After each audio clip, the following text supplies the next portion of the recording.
Since your appointment in July 2024 until 31st of December 2024, did you get the opportunity to have Mr. Murray, Colonel Murray, presenting his work studies to you, both the 2019 and the 2024? No. No.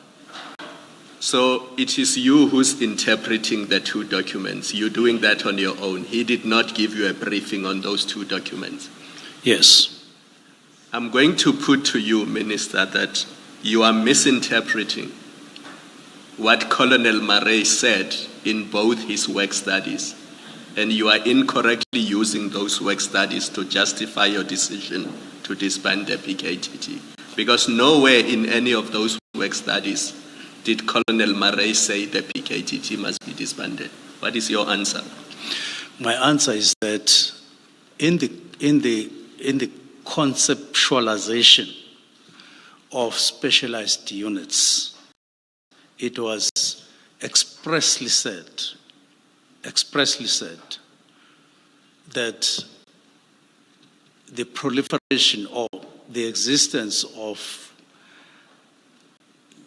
a number of task teams is not ideal. In other words, is not an ideal situation within SAPS. Let's establish specialized units. And when they established specialized units, right from 2019, right in 2024, even in their assessments, they then established one of those units at a level called serious and violent crimes. It is in the structure from 2019, especially in 2020.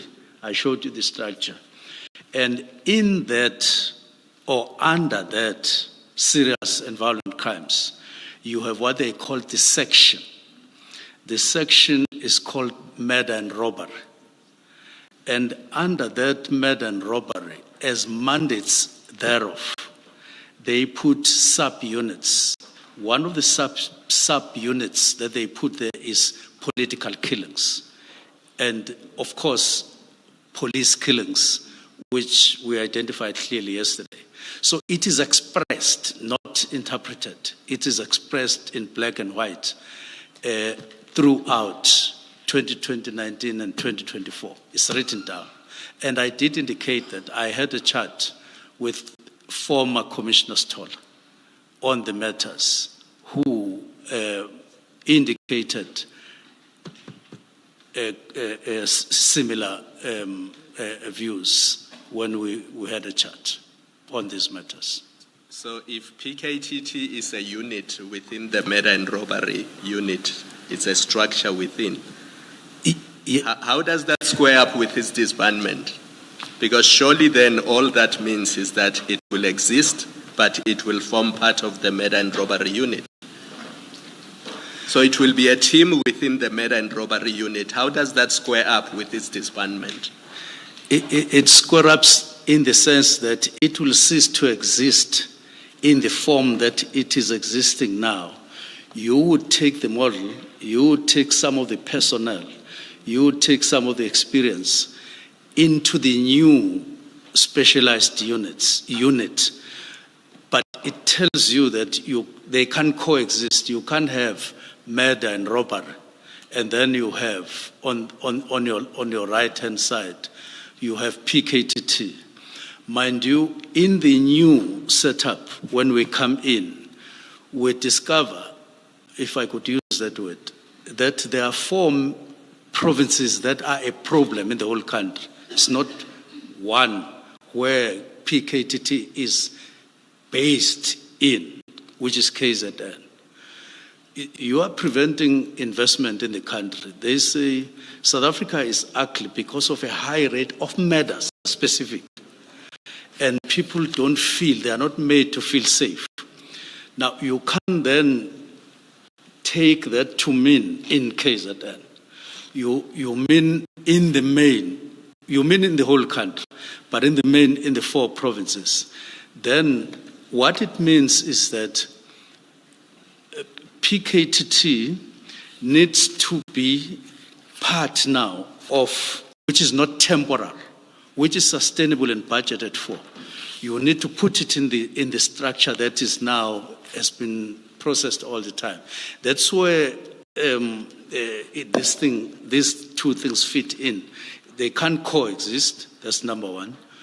And you are looking at sustainability. You are removing the temporal nature, but you are not firing people. You are not. At some point, I said to myself, maybe I shouldn't have used the word disband. I should have used integration or absorption. But that was with retrospect, because maybe it would have been understood better than what is happening. But that's exactly what it meant.